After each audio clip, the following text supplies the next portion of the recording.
Okay, let's take a look at the book of Mark. Хорошо, давайте кратко рассмотрим Евангелие And от again, Марка. Life of Christ, we already kind of go through these books a little bit. Жизнь Христа, когда мы проходили, мы немножко исследовали все эти книги.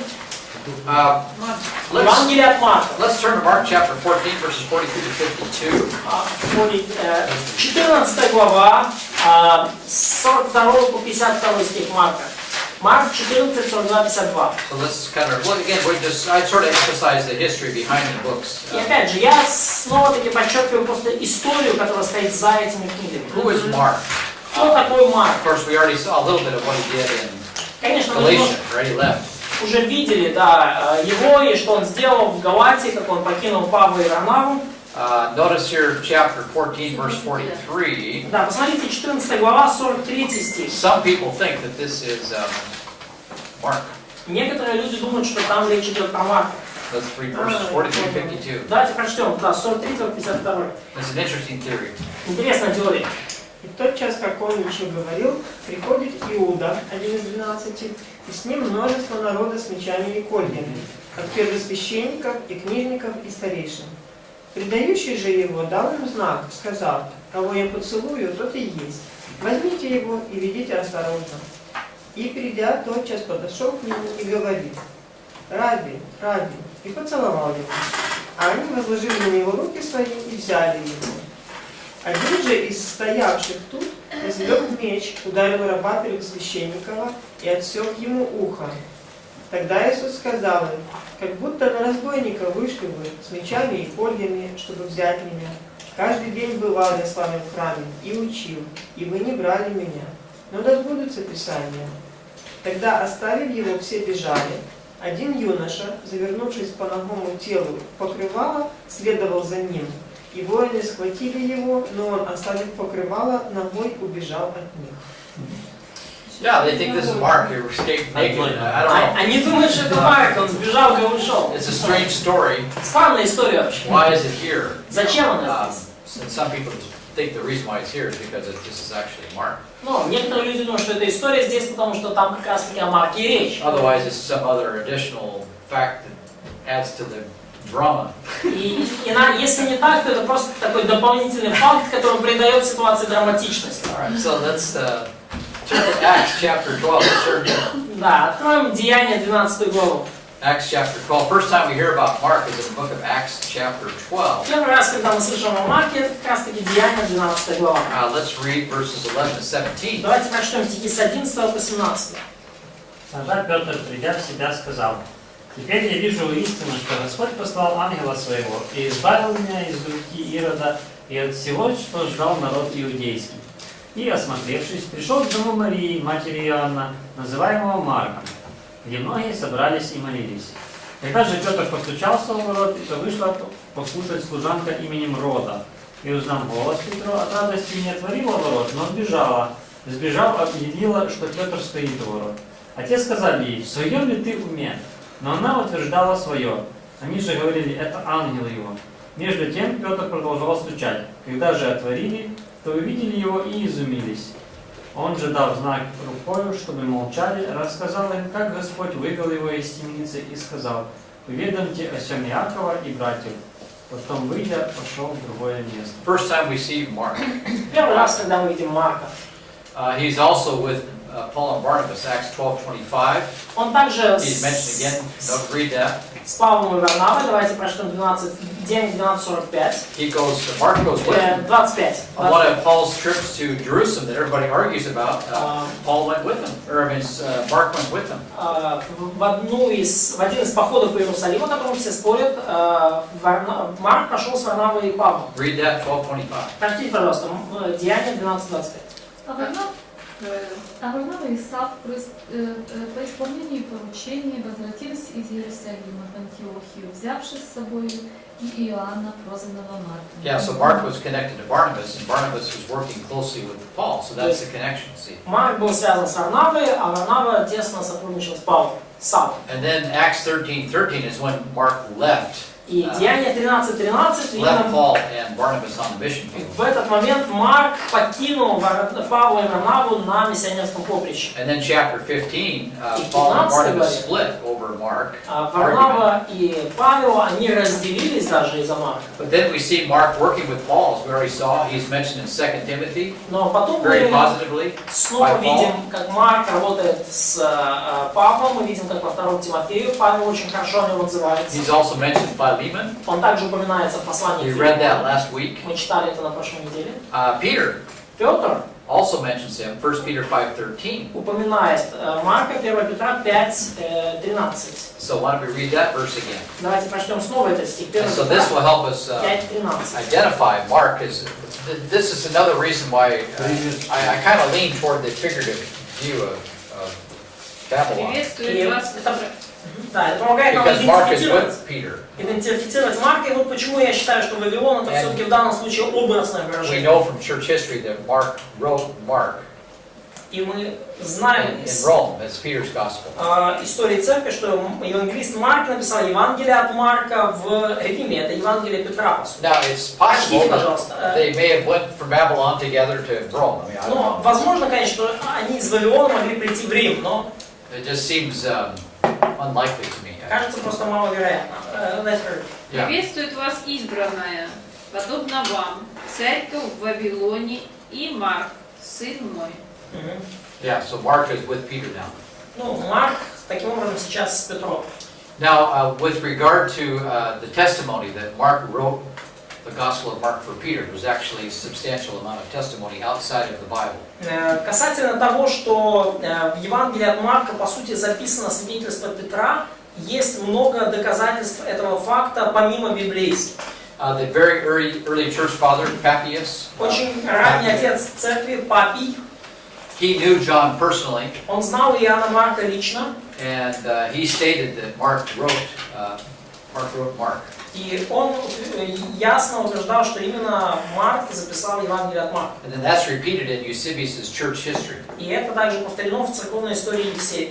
In fact, Papias said that Mark was Peter's interpreter, И Папий сказал, что Марк был личным переводчиком Петра. and that's interesting. Интересный факт. And that he wrote accurately all that he remembered. И Марк точно и достоверно записал все, что помнил Петр. And of course, he's also a follower of Peter. So, И также Марк последователь Петра. and so Mark again, supposedly the author of Mark, according to Papias. Another Поэтому, reference. согласно Папию, да, вот еще это именно Марк является автором. Justin Martyr. He's one of them. Еще одно свидетельство это Иустин Мученик, He's just a little bit later than Papias, but not by much. живший чуть позже Папия, но не намного позже. And he said that Mark wrote a book called The Memoirs of Peter, which again is the Gospel of Mark. И он говорит, что именно Марк записал воспоминания, мемуары Петра, которые по факту являются Евангелием от Now, Марка. Justin Martyr said that this took place in Rome. И Иустин Мученик говорит, что эта книга была написана в Риме. And by the way, Rome, this is the place of Justin Martyr. He spent a lot of time in Rome. И, кстати, Рим это город Иустина Мученика, он там много времени провел. And he would talk about the archives. He would refer to the archives, for example, of Pontius Pilate. И он That you can still ссылается read today if you want to. много на Archives of архивы, Rome. да, на римские архивы, говорит про архив Понтия Пилата, который, по его словам, даже в дни Иустина Мученика можно было свободно прочесть и получить. So, according to Justin Martyr, Mark also wrote the book of Mark. Поэтому, согласно Иустину Мученику, также Марк записал Евангелие от Марка. Clement, he's another early church father. Климент, тоже еще один ранний отец церкви, He said the Romans persuaded Mark to write the scriptures called the Gospel of Mark. говорит, что римляне убедили Марка записать отрывок Писания, называемый Евангелием от Марка. And Clement was before both Papias И and Justin Климент Martyr. жил до и Папия, и до Иустина Мученика. And then Tertullian also connected Mark with Peter. He's another early church father. И Тертуллиан также ранний отец церкви, который связывал Марка с Петром. Origen said the same thing. Ориген то же самое You говорит. know, of course, he was kind of crazy in some things, but Ну, Ориген, still, he was конечно, a serious scholar. в чем-то был трошки ненормальный, но тем не менее он был достаточно серьезный исследователь. And Jerome agreed, И Иероним с этим and согласен. so did Irenaeus. и также Ириней. So I have no doubt that Mark wrote Gospel. Поэтому у меня Mark. никаких сомнений нет в том, что Евангелие от Марка написано самим Марком со слов Петра. Overwhelming historical testimony for И this. огромное количество исторических небиблейских Кстати, да, свидетельств пожалуйста. этому. Как вы думаете, почему в этой истории про Иисуса, если Марк писал со слов Петра, но про мужчину с мечом он написал кто-то, в то время как Иоанн описал, что это Петр? So how do you think why Mark did not name the man who struck with a sword when John actually named Peter? Петру було соромно. There's just some. Бо писав зі I don't know. I mean, it's just Mark. You know, Peter. Could it be that, Peter is Mark's hero, and ну, Петр герой Марка? you know, I mean, I don't know. Could it be that Peter is alive when Mark is writing, so that could be dangerous for his trial when John is writing after? That's an idea. Yeah, possible. Ну, возможная версия, что Марк пишет Peter's a dangerous guy. еще во время, когда Петр еще жив, и этот факт может повредить судебному процессу его, а в то время как Ян пишет уже после смерти. Да, Петр вообще опасный товарищ. And then after he's dead, we can talk about Peter. И после He's смерти, the guy that chopped the ear off. Yeah. да, после смерти Петра уже можно свободно говорить, что именно он So they're all, отмахнул. who was the guy that cut off the ear? No, it was Peter. Да, кто товарищ, который да, срезал ухо рабу? А, это Петр. He's been dead for 15 years now. We can spill the beans now. Да, то есть теперь Петр, да, долгие уже времена, и Марк уже почти 50 лет, теперь уже, как говорится, I don't know. It's a good question. да, It's править бабы. Luke does not quote the passage, "Physician, heal yourself." Да, интересно, He's a doctor. потому что, например, Лука не цитирует фразу Иисуса «Врач, исцели себя». See, those kinds of omissions and additions, Но обратите внимание, вот эти вот недоговорки, наоборот, добавки, they don't take away. они They don't никак contradict each не other. умаляют значимость Писания, они не противоречат друг другу. Actually, give authenticity that this is real. Они, наоборот, доказывают нам, что это все подлинно, это реально. So you talk to policemen and Вы they go and talk to different witnesses. And, поговорите с любым полицейским, да, вот что значит опросить несколько свидетелей. you get all kinds of interpretations of what's going on here. Одно и то же событие может иметь несколько истолкований с разных точек зрения. And the Gospels are pretty consistent with each other in spite of some differences like that. А Евангелия, тем не менее, очень последовательные, несмотря на эти небольшие разбежки в деталях. Okay, now we'll finish this up quickly. The Совершенно. last several verses of Mark, there's a lot of debate, is even part of the original text after verse 9. Есть много дебатов по поводу последних стихов в книге Евангелия от Марка, 16 глава, с 9 стиха. I just really have lots of doubts about it. I mean, I read those verses, it just seems out of character. Некоторые, есть много сомнений по поводу этих стихов. Я лично сомневаюсь, что они часть изначального текста, я их читаю, там другой совершенно характер. Mark has an abrupt ending, like the book of Acts. И книга Евангелия от Марка заканчивается очень резко, подобно книге Деяний. And I think just leave it. И мне кажется, что мудро было просто And оставить then как it's like someone just piled on a bunch of stuff later on to try to fill in some things that he thinks that Mark. It's like he thinks Mark left them out, so he piles in a bunch of stuff in there. Очень выглядит похоже на то, что кто-то в более поздние годы просто не мог выносить такого резкого окончания, просто набросал там разных вещей, просто чтобы как-то плавно приземлиться за город.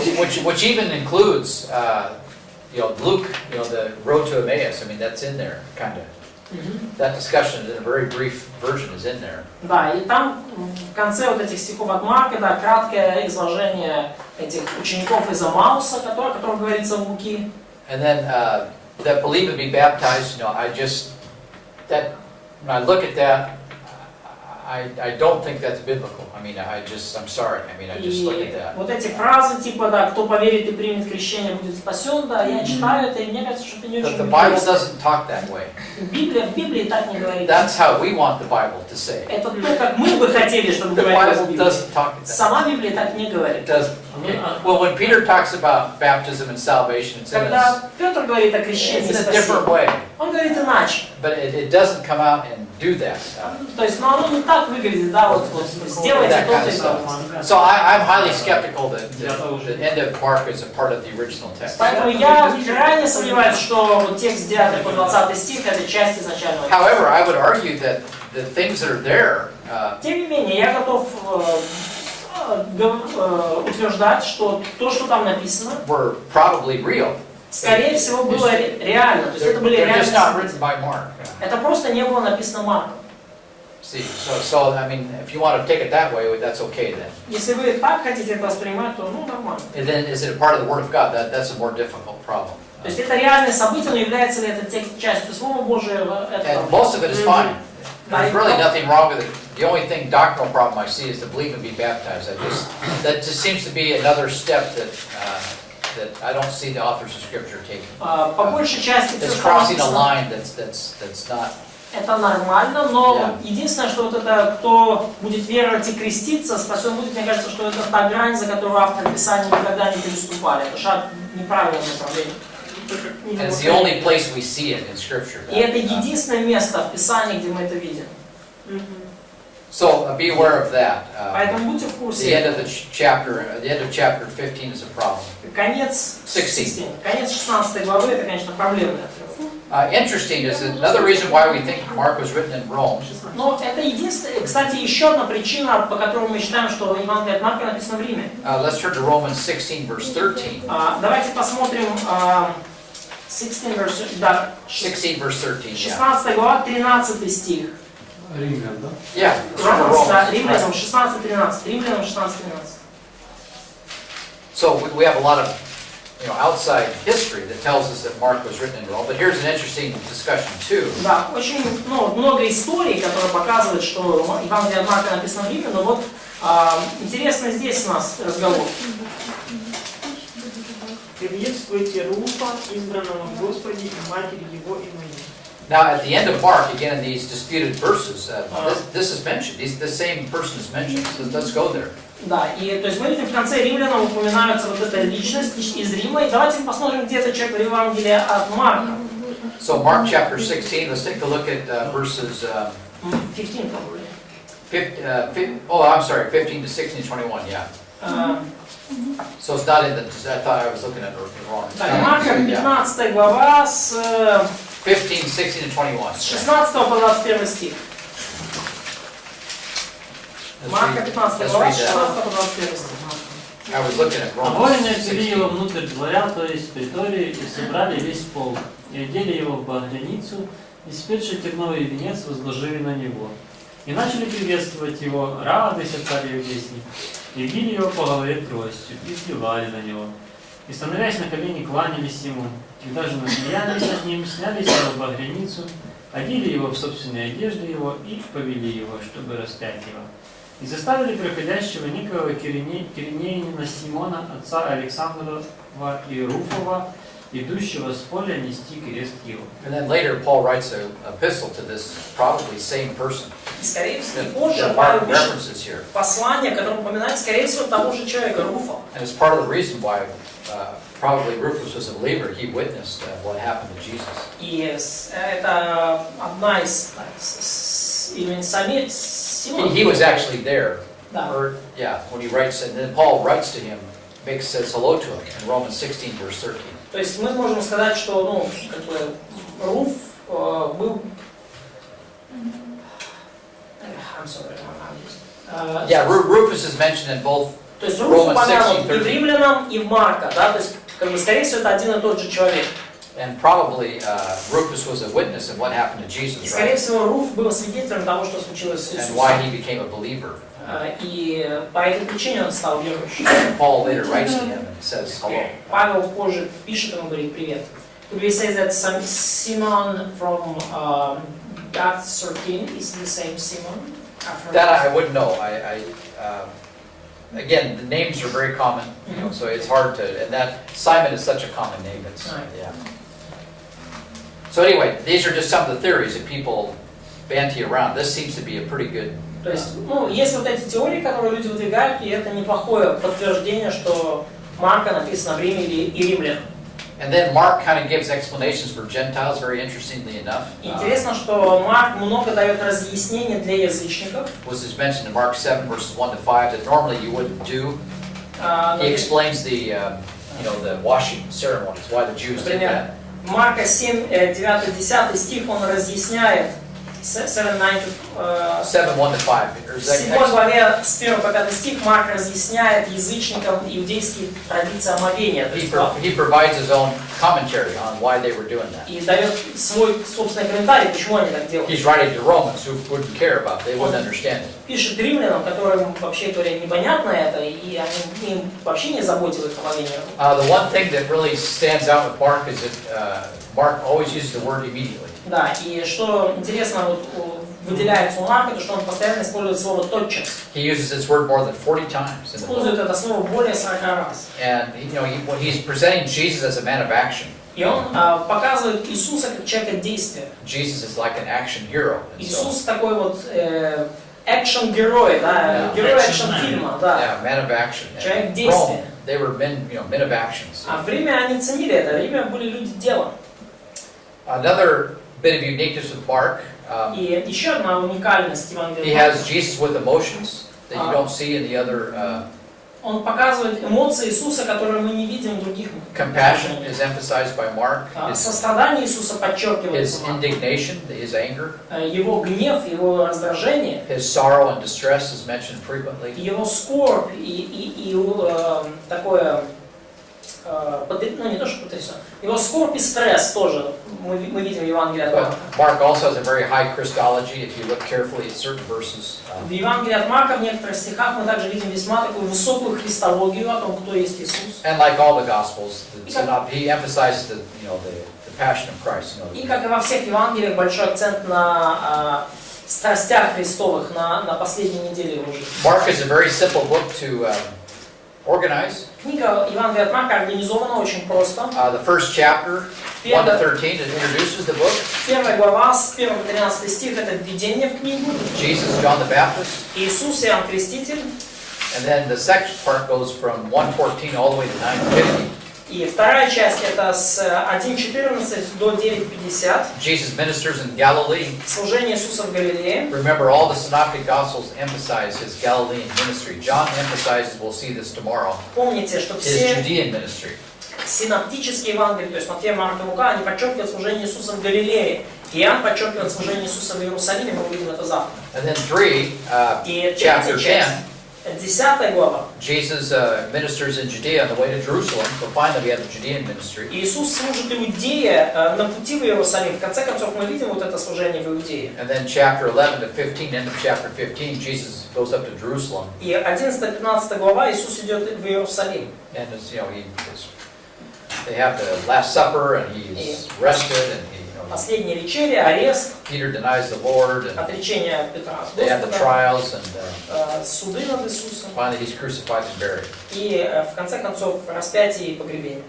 And then, by the way, Mark, I believe he's the author that talks about how Peter used curse language when he talked about that. I didn't even know the Son of God.